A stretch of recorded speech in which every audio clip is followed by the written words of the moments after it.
The U.S. has consistently reaffirmed its commitment to protecting South Korea from North Korea's threat. In your view, should the U.S. also play a role in safeguarding South Korea from China's malign influence operations?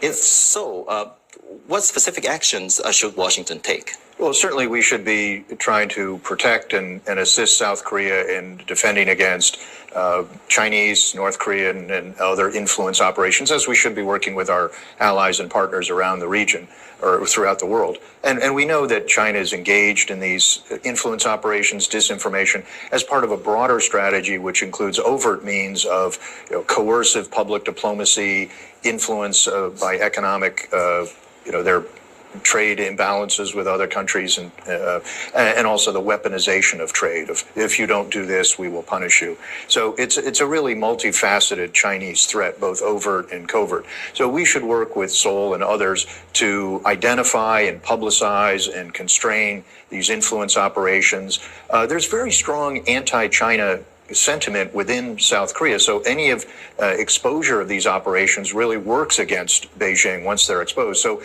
we need to work not only with the government, but with the private sector as well, the internet providers and other companies, even academics and universities, because China uses Confucius institutes to influence the academic programs at universities through the funding or withholding of funding. So it's not just with the government, but also our private sector should be working with the South Korean and other private sectors to identify any influence operations, disinformation on the internet, expose it, reduce it, eliminate it.